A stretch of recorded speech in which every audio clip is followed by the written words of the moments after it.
What's going on, guys? I'm Steve. Welcome back to the channel. Welcome back to another video. If it's your first time stopping by the channel, hit that subscribe button. Trust me, you won't regret it. If you're a returning subscriber, as always, guys, welcome back, and I do appreciate support. Guys, I'm going to talk about a story that I covered back in August out of Bakersfield, California, and it's been an update in this case. It's regarding this young lady right here. This little girl you see up here is Genesis Mata. She was 8 years old. Ladies and gentlemen, this is the little girl, if you guys haven't been keeping up with the story, that was found dead, abandoned in a La Quinta Inn apartment, hotel room, left there by her father, this guy right here, and stepmother, this woman here that you see. The father's name is Ray Mata Jr. He's 31 years old. And the woman you see up here is the stepmother of Genesis Mata, Graciela Bustamante. She's 28 years old. They're both charged with torture, murder, and abuse of this little girl. They left this little girl naked, dead, in a bathtub, as if they wouldn't get caught. Now, these people have been arrested for a while, and they just had their preliminary hearing to see if this is worthy of going to trial, which it has been found out it is. But I mean, we talked about this, how horrific this crime was, and the acts committed against this little girl, but there's more information that came out that don't make this case any easier to accept. She was 8 and didn't deserve none of the punishment that she received, which you'll hear in this series of videos. Thing about this that makes me mad about this whole thing is the father had the nerve to cry in court like he was devastated. How sick is that? Here's the story. We begin with our continuing coverage of the death of 8-year-old Genesis Mata. Her father and stepmother are charged with torture and murder, and their preliminary hearing began yesterday. 17's Connor Dorr was in the courtroom and has the graphic details of what was said. Prosecutor Leanne Wilder, in opening statements, said the abuse and torture of Genesis Mata occurred over a week, possibly 2 weeks. The abuse done by her father, 31-year-old Ray Mata Jr., and stepmother, 28-year-old Graciela Bustamante. Wilder also said the abuse could go as far back as 2024. Wilder claimed Genesis was kept in room 248 of the La Quinta Inn by Mata and Bustamante, so no one could see her. 2 responding officers, a detective, a forensic pathologist, and a forensic interviewer testified at the preliminary hearing. A main focal point of Tuesday's hearing was describing Genesis's injuries. There were too many to go over, but forensic pathologist Charnacarn Lopez said the little girl was covered with bruises, burns, and had slashing injuries. Do you remember approximately how long that autopsy was in total? I don't recall, but I just remember it being one of the longest autopsies that I've done. It was also revealed possible chronic sexual abuse was done to Genesis. More information was revealed through testimony given by BPD forensic detective Charles Jordan, who sat in on an interview with Genesis's 11-year-old brother, referred to in court as J. Doe. Doe told detectives he lived at the La Quinta Inn motel with Genesis, Bustamante, and Mata, and a 3-year-old sibling. Did Genesis ever ask J. Doe for anything? Yes, she asked him for help. Doe described he and Genesis being abused with charging cords, boiling hot water, a broken broomstick, a hair straightener, and a tomato can. He said Bustamante poured boiling water on him an estimated 60 times. On one specific time, Doe said Bustamante poured 20 cups of boiling water over his head. Doe told detectives Mata and Bustamante sent him to McFarland to stay with family for 15 days to hide him from Child Protective Services to allow his injuries to heal. According to Doe, the couple would hide Genesis from visiting family members. Graciela would push Genesis into the closet of the motel room and then tie the closet door closed with a cable or cord. J. Doe described the days before he last saw Genesis alive. She was not wearing any clothes.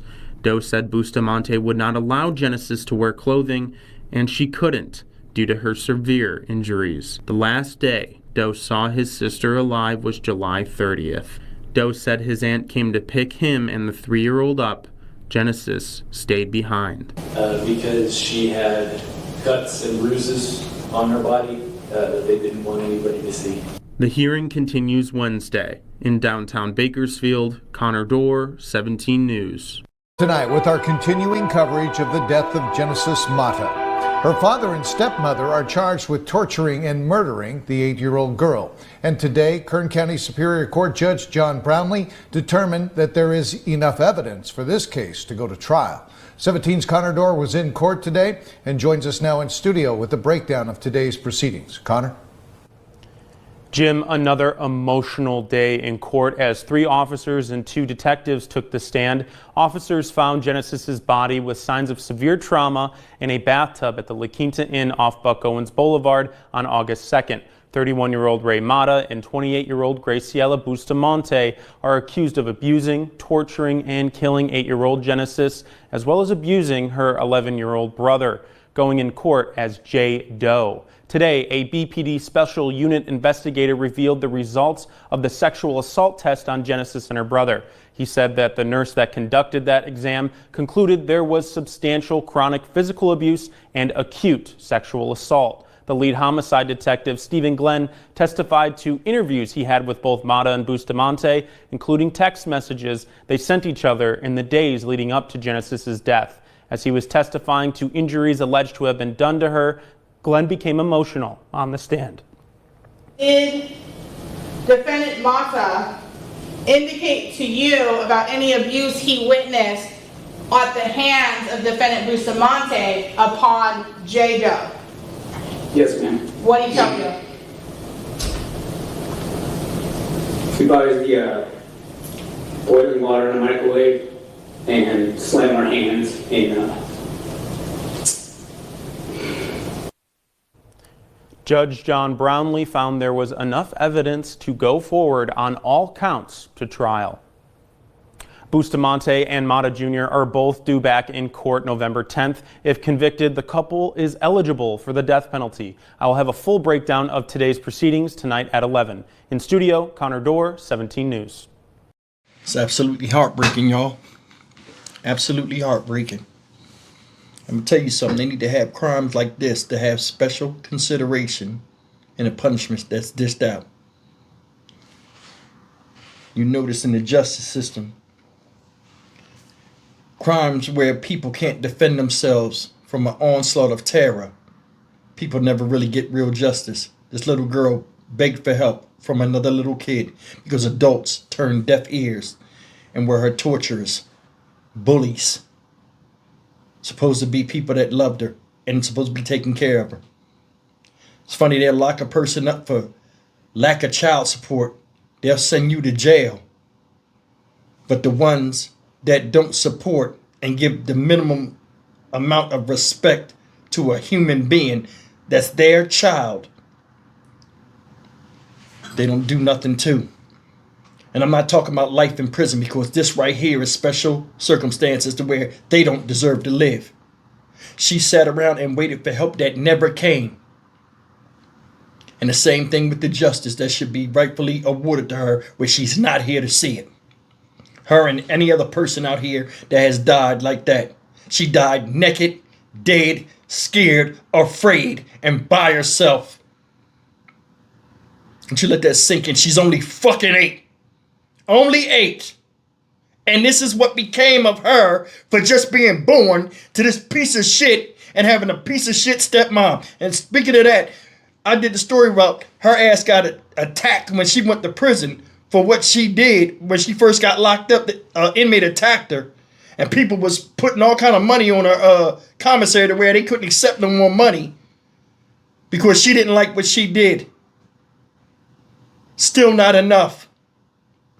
Did you notice that little girl in the picture where she was holding up the Happy Meal in the McDonald's? Did you see her teeth? Did you see the marks on her face? Somebody took a picture of her with healed bruises on her face.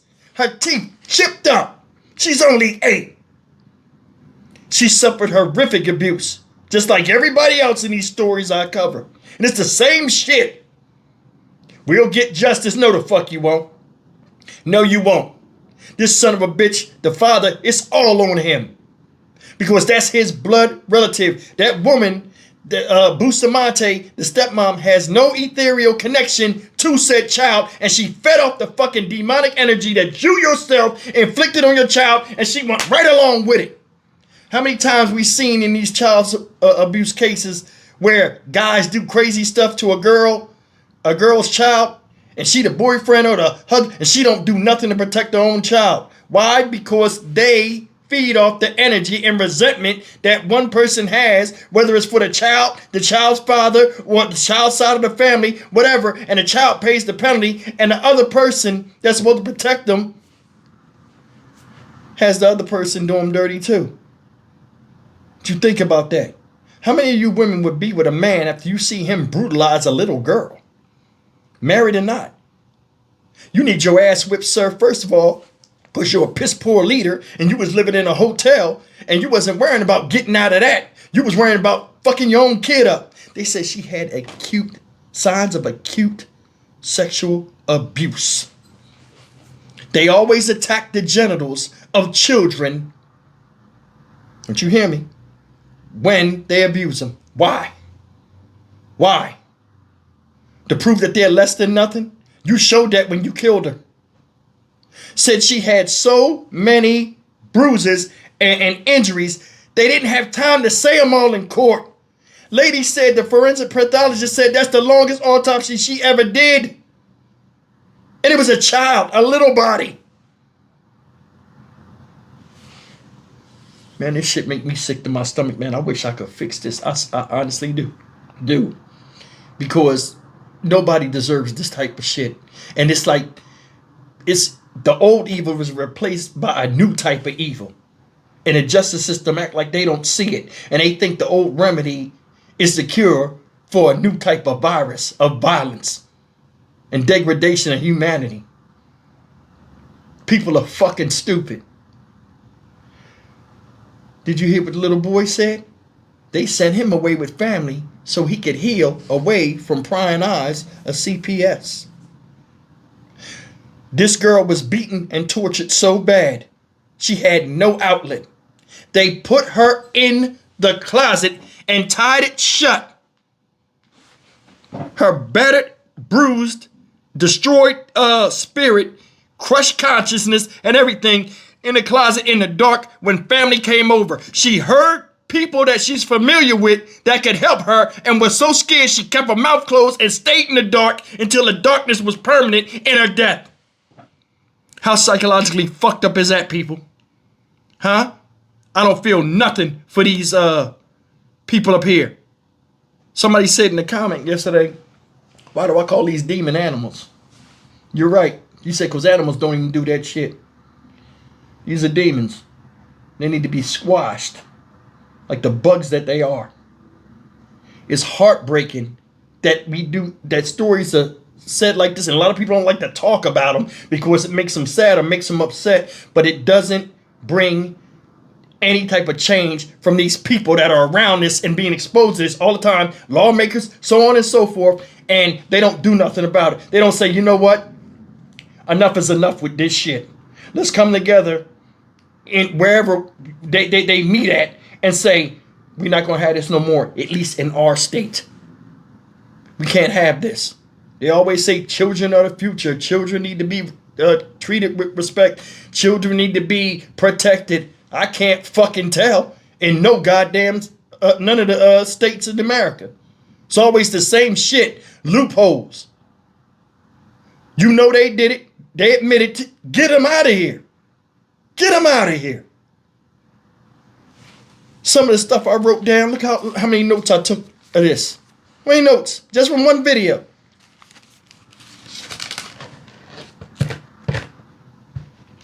Brother said she asked him for help. You don't think that's going to carry with him in his conscience later on down the line when he gets old enough to understand what really went on and he sees pictures of his sister in younger days and times when they were happy, and he feel like you don't think he's going to carry through him in life every time he thinks about it? I wish I could have did more. Said at one point they threw boiling water. Bustamante, the stepmom, poured boiling water over his head over 60 times. Now, I don't know if you guys remember when we first covered this, how horrific Genesis's injuries were. Said she had no fingernails. They were pulled off. Said her fingers were slammed in the door handle. She was forced to keep her hand there while they slammed her fucking fingers shut. All this from the stepmom. They poured so much boiling water over her, she hardly had any hair left on her head. It burnt this hair out the scalp. Nobody would want to go through that type of stuff. Can you imagine? Just from what the little boy said. They're taking a cup and they're warming it up, making it boil. They take it out, too hot for them to handle, and pour it on your head, and you got to stand there and take it. Then they not only do it once, twice, 5 times, 10 times, but 60 fucking times in one sitting. And they did that to him. Imagine what they did to little Genesis. Just let that sink in. There's a new level of evil out here that's rampant, and it's out in the open, and it doesn't care if it's seen or heard or caught. And then once it consumes somebody and they get behind in front of a court of law, it pulls away from them, and there they left looking stupid, crying, begging for sympathy when they offered the child or the victim of any of these violent crimes none. I'm telling you, you lucky I don't run shit. Seriously. I mean, really, guys, I mean, how many people honestly are sick of this type of shit? Sick of this. What warrants so much anger that you do that to a child? They said the abuse started in 2024. See, the frustration in adults and their dissatisfaction with self, they put it on others, namely their children. And they're the casualties of the war within the heart and mind of somebody that can't fucking figure out up from down. Whose fault is that? As a man, you're a leader. And you led a rebellion against your own child because she didn't like yourself or your situation, and she had to pay the penalty, and the little boy luckily survived. I'd show him the flowers immediately. I'd take him out there to a sand lot, and I'd cover him with white phosphorus and spray him down with gasoline, and it'd be a fucking fireworks show. If it was up to me, every day I'd be Independence Day for these victims. 4th of July, light them up. I'm Stock Market Steve for the Dynamic Reason channel. As always, like, comment, share, and subscribe. You cannot show mercy to merciless people. I'll see you in the next video. Take care.